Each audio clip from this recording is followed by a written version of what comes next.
అందరికీ ఈరోజు మా ఇంటికి మా అత్తమ్మ వాళ్ళ చిన్నమ్మ వాళ్ళు వచ్చారు. ఎందుకు అంటే అమ్మమ్మలు మనవాళ్ళకి టవల్స్ కప్పాలంట. సో ఏ శుభకార్యం స్టార్ట్ చేయాలన్నా ముందుగా కాళ్ళకు పసుపు పెట్టుకోవడంతోనే స్టార్ట్ అవుతుంది. నెక్స్ట్ వాళ్ళు ఈ ప్రోగ్రామ్ కోసం అన్ని అరేంజ్మెంట్స్ చేసుకున్నారు. Like towels, sweets, fruits. Next మా ఆయన్ని మా అత్తమ్మని కూర్చోబెట్టారు. మా ఆయనకి టవల్స్ అండ్ మా అత్తమ్మకి జాకెట్ పీసెస్లో పెట్టారు. నెక్స్ట్ స్వీట్స్ కూడా పెట్టుకున్నారు. ఒకరికొకరు స్వీట్స్ కూడా పెట్టుకున్నారు. పెద్ద నానమ్మ ఫస్ట్ కాబట్టి పెద్ద నానమ్మ పెట్టింది. నెక్స్ట్ చిన్న నానమ్మ వచ్చి చిన్న నానమ్మ కూడా పెట్టింది.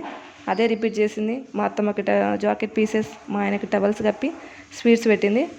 ఇంతలో నాకు కూడా ఏదో పెడతారో అని అనుకున్నాను. కాకపోతే నానమ్మ వచ్చి నాకు ఒక స్వీట్, ఒక ఫ్రూట్ ఇచ్చేసి వెళ్ళిపోయింది. ఇక దాని తర్వాత ఇక అందరూ హ్యాపీగా అందరూ కూర్చొని ఎంజాయ్ చేస్తున్నారు. సో ఇలాంటివి మీ ఇంట్లో కూడా జరిగితే లైక్ చేయండి, కామెంట్ చేయండి, సబ్స్క్రైబ్ మాత్రం మర్చిపోకండి.